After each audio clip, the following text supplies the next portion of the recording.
Okay, let's just clean up a few of these tabs, and what we're going to do is we're going to open up our NuGet gallery once again, and what we want to look for in this case is AutoMapper. And in the list, what we want is the one that we can use with dependency injection.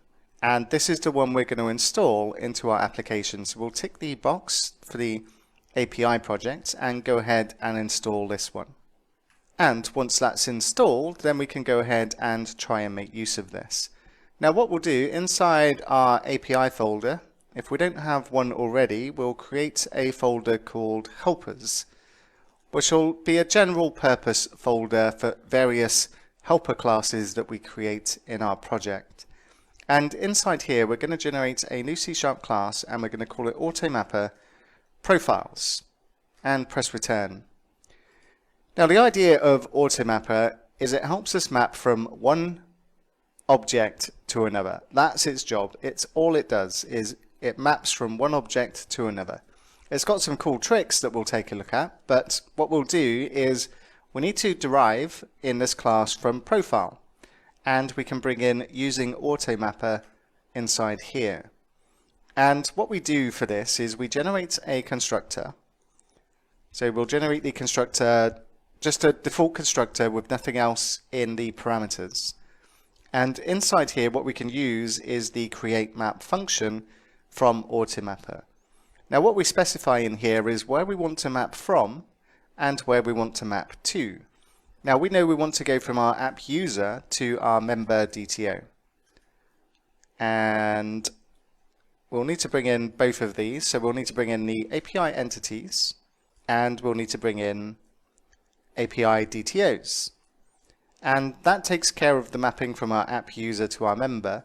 What we also need is a map from our photo DTO or from our photo entity to our photo DTO.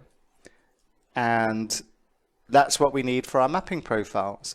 What we also need to do, because we're going to be adding this as a dependency that we can inject, we need to add this to our application service extensions. So let's head over here next, and what we'll do is we'll just add this as another service. So what we'll do is we'll say services.add AutoMapper, and we'll need to bring this in from using AutoMapper.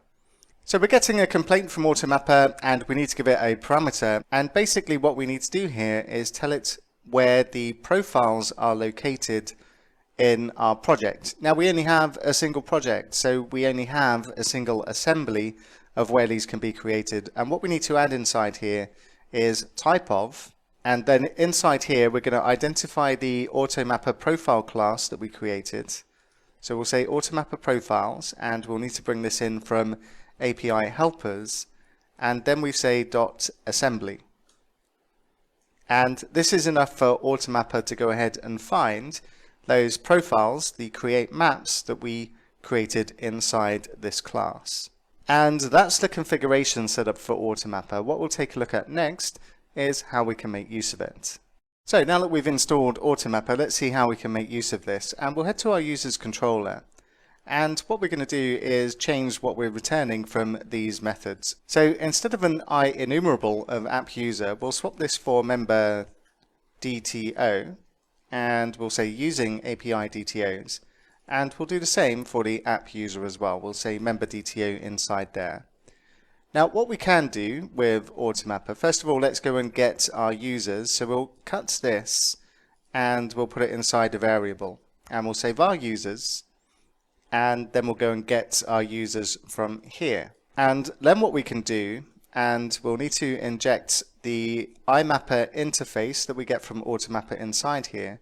So we'll say IMapper mapper, and we'll need to bring in using AutoMapper, and then we'll need to initialize our field from parameter, and now we've got access to the mapper.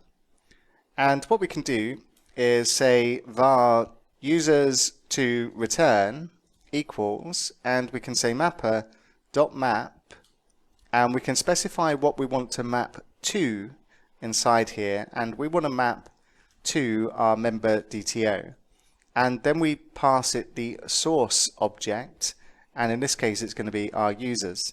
And in fact, we don't just want to map to our member DTO, we want to map to an IEnumerable of our member DTO. So that's what we're mapping to in this case. In the case of the second one, what we'll do is we'll say var user equals, and then we'll cut our code from the repo, and we'll say return mapper.map, and this time we'll map to the member DTO, and we'll pass in the user. And let's just give a bit of space in between those. So now what we're going to be returning is our member DTOs, and AutoMapper is taking care of all of the mapping between our app user and the member DTO. Now we didn't really tell AutoMapper very much, and if we open up our app user and we open up our member DTO, then AutoMapper is going to be smart enough to recognize any properties that are named the same. So our ID is going to be fine, our username is going to be fine. In fact, one thing I'm going to do is change username to the lowercase version of this. I want to be able to use username as lowercase inside our Angular application. So I don't want to keep this as an uppercase N. I'm kind of fussy that way. I just prefer username to be lowercase. The age, AutoMapper is going to magically work this out for us based on the fact in our app user class we've got a property or a method inside here called getAge. Now if AutoMapper comes across a property with get, it's going to run the code inside here to populate the name of the other side of this get. So if we've got getAge and it returns an int, and we have a property called age in our DTO that is an int, then it's going to populate the age based on the method inside here, which is pretty cool. What it's also going to do is easily map any other properties that are named the same, and if there's anything else that's unique inside here. And what we also want to do inside our member DTO actually is also give this a photo URL property. Our main photo we want to set to our main photo in our photos collection. So what we'll do is just underneath the username here we'll add another property. There's going to be a string and we're going to call it photo URL. And we'll use this property to use as the main photo that we send back for a user. So let's give AutoMapper a challenge, because this one's going to be very tricky for it to work out, but the rest of them it should be able to accommodate. So let's take a look. And if we go back to Postman, let's go and try and get all of our users and click send. Then we get nothing for our users, so obviously I've made a small schoolboy error somewhere. So let's go back to our users controller, and I didn't actually add the users to return inside the OK method. So if we go back to Postman once again, let's go and resend this request, and this time we get our users back. And notice that all of the properties, well, almost all of the properties, the photo URL is null. But we've got our age, we've got the known as, we've got the created, we've got everything inside here, and we've also got our photos populated with the photo of the user, and we should find that's the case for all of our different users inside here. So AutoMapper has done this job for us. It's mapped all of these properties from one to the other, and it's done a pretty good job. The only thing it hasn't done for us is populated this photo URL with the main photo of the user. Let's try and get an individual user, and let's just try and change this back to Lisa and click send. And once again we get all of the properties inside here, well, at least everything apart from the photo URL. So not bad. And what we'll take a look at next is how we can configure AutoMapper so it does return everything that we're looking for inside here. Okay, so we've only got one small task to complete here, and that's to populate that photo URL. So let's go back to VS Code and see what we need to do to resolve this. So in our AutoMapper profiles, what we need to do is make sure that we can populate that one individual property. So we can add some extra configuration here. And what we can say is we can say for member, and for member means which property do we want to affect. So we can open some parentheses here, and the first parameter we pass is the destination. What property are we looking to affect? And in this case, it's the photo URL. The next part of this is the options. So we'll say opt, and then we'll look at the options we have inside here, and what we're looking for is we can tell it where we want it to map from. Very specifically, where do we want this to map from? And we want to get this from our source, and we're going to say the source is the photos, and then we're going to say first or defaults inside here, and we'll need to bring in system.link because this is a link expression. And then inside the first or default, we're going to say x goes to x.isMain, and then we're going to get the URL from this property. And let's just bring this down because this is taking up quite a lot of space on this line. And then just add the semicolon. So this is what we're looking for. When we map an individual property, we give it the destination property, the photo URL. We tell it where we want to map from and the source of where we're mapping from. And we're going to go into our user's photos collection and get the first photo or default that is main and get the URL from that. So let's give this a go. And let's go back to Postman, and we'll start off with the individual user and click on send. And this time we get the photo URL populated, and we've only got one photo for each user, so of course that's going to be the main one. But let's take a look at the get users method, and what we should find is that each of these users now have that field populated. So this is all very good, and it's all very convenient to use AutoMapper in this way. But when something's really lazy, as a developer, you sometimes need to ask yourself, is this optimal? And that's a really good question. Is this a very optimal way of returning and fetching data from our repository? Well, let's take a look at our options in the next lesson.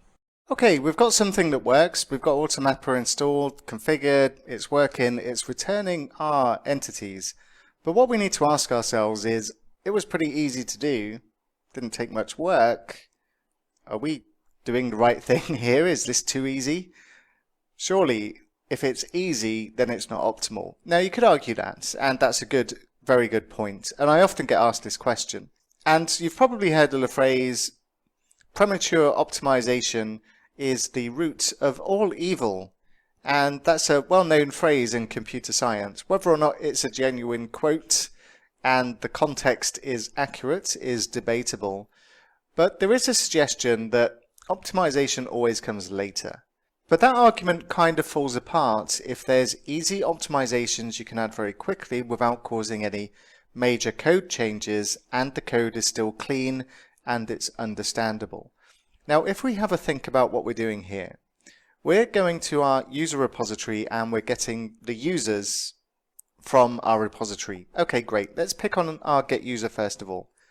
And if we take a look at the user repository and take a look at what we're doing inside here, and if we take a look at our get user by username, then in order to return what we need AutoMapper to work with, we need to get our user from our database, and we need to include the photos collection, and then we pass it back to our users controller. And if we take a look at our users controller, well, what we do then, we've now got our entity in memory from this request, and then we go in memory, we map from one object to another. And it's very easy to argue that this cannot be efficient. Surely, it's better to go and get just the properties we need from the database, and then at the database level, pass us back a DTO rather than getting the entity and then converting it into a DTO. If that's your argument, then you're making a very good point. But we still don't want to do the mapping ourselves manually because it's quite a lot of work. But what we'll do, we'll take a look at options and good options for what we have. And what we'll do is we'll go back to our iUser repository and we're going to create two additional methods inside here. And in the first method, what we're going to do, we're going to return a list, an IEnumerable, of member DTOs. And we're going to call it get members async. And we'll need to bring in member DTO. And we're going to create a corresponding method that's going to return a member DTO. And we're going to call it get member async. So instead of returning our app users from this, we're going to be returning our member DTOs. And we'll head over to our user repository, and we're going to need to implement the new methods. So we'll say implement interface, and we can see our two new methods inside here. Now we'll concentrate on the single member first of all. And what we're really talking about here is projection. And what I mean by this, if we take our first example, what we can do, supposing we didn't want to use AutoMapper, then what we would do is we'd say return await, and we need to make this async, and we'd say return await, and we'd say context.users, and then what we'd do is say where, and this is what we'd use as our condition. We want to get the user by username, and I've missed off the username in our iUser repository. We need to get the string of the username here, and we'll go back to our user repository and we'll pass in the string of the username as a parameter in here, because we're going to need to go and get our user first of all. So what we'll do is we'll say where x goes to x.username, and in order to use the where method, what we need to bring in is system.link, and we'll say x goes to x.username is equal to the username that we pass in as a parameter. And then what we can do, and if we wanted to do this all manually, what we would do now is say select, and we'd say user goes to a new member DTO. And inside here, we would start manually mapping all the properties, but to get rid of this error, we need to execute the request. So what we'll do is we'll say single or default async, and then this goes to our database. This is where we execute the query. Now in this select statement, what we would do is we would then start manually mapping the properties that we need to select from our database that we're going to put inside and return for our member DTO. So we would say ID equals user.id. We would then say username equals user.username. Now we've got about 20 properties in here, so I'm not going to go through the whole thing, and we don't need to go through the whole thing because AutoMapper helps us out here. AutoMapper gives us the equivalent of doing this for every single property, and it allows us to project inside our repository, and it's only going to select the properties that we actually need. Now before I actually demonstrate what we're about to do, I'm going to give you a before and after in terms of the query that we're making when we actually select a user from our database with what we're doing right now. So I'm going to go across to Postman again. I'm going to execute this request, and then I'm going to go back to our terminal, and we can see inside here the query that we're making. And what we do is we select all of the properties, including the password hash, the password salt, and things that we don't need to return. So that's not particularly efficient. So what we're going to do is look to improve on this. And that's what we achieve by projecting from the repository. So I mentioned there's a better way of doing this. And what we can do, instead of using select, let's delete this. And what we can use is project to. And this is an AutoMapper, and we need to bring this in from AutoMapper, but we need to add parentheses on before it recognizes what we're bringing in. So this is what we're going to use. We're going to use AutoMapper queryable extensions and press return. So what we're going to do is we're going to project to our member DTO, and we need to provide this with a parameter. So let's see what it wants. It wants our configuration provider. So what we're going to need to do is provide this with our mapper configuration, and we can actually get hold of that from our IMapper interface. So what we'll do is we'll inject IMapper into the repository, and we'll say using AutoMapper, and we'll initialize the field from parameter. And then what we can do is say mapper, and we can pass in the configuration provider, so it can go and get the configuration that we provided in our AutoMapper profiles here. And then what we can do, because now we've completed this functionality, and now what we can do is go and see if we've made any improvements. We're going to see if this particular tactic of projecting makes us more efficient in our database queries. So what we'll do is we'll go back to our users controller, and where we're getting the user, instead of saying get user by username, we're going to say get member async, and we don't need to map inside our controller. So what we could do is just return from this, and we're returning a member DTO now directly from our repository because that's what this is returning.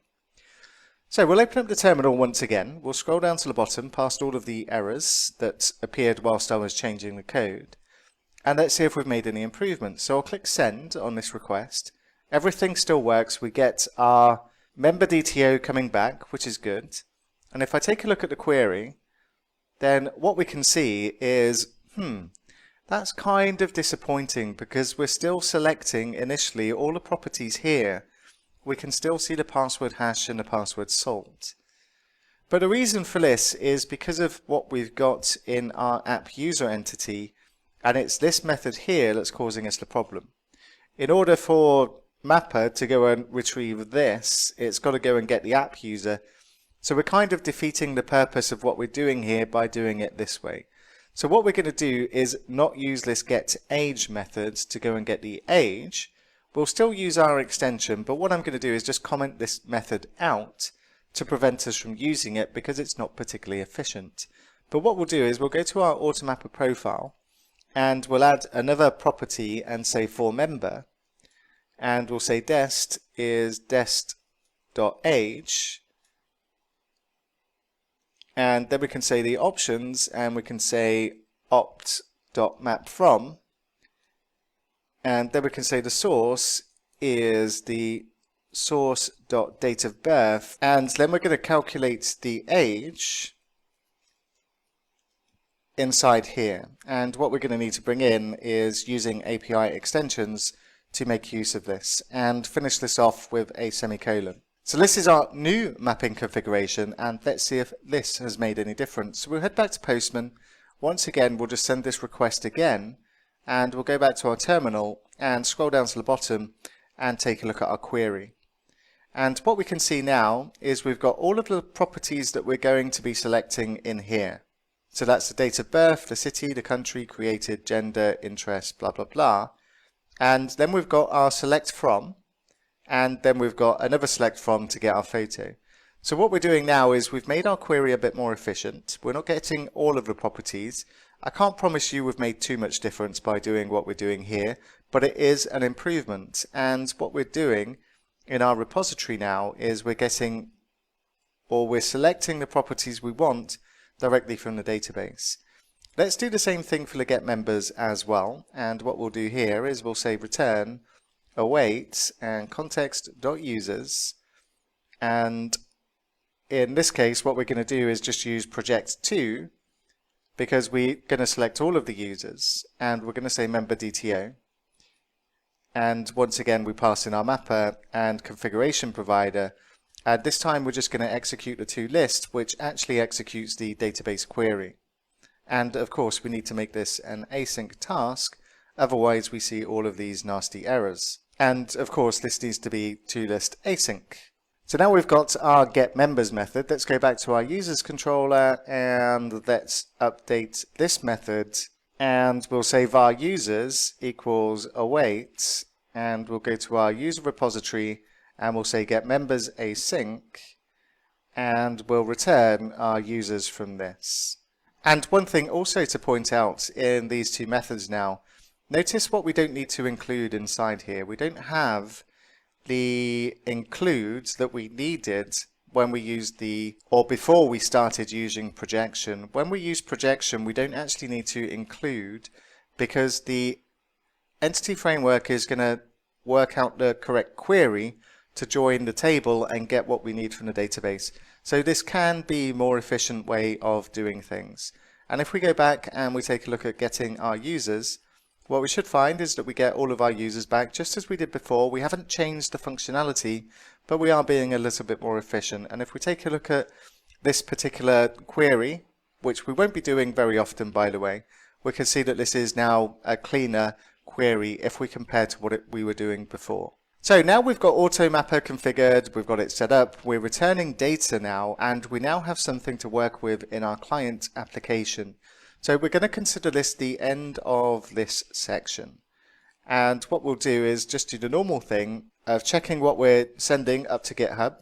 And I'm going to say that looks okay. So I'm going to say end of section 8. And I'm just going to commit the changes. And I'm going to push them up to GitHub. And we'll wrap up with a summary.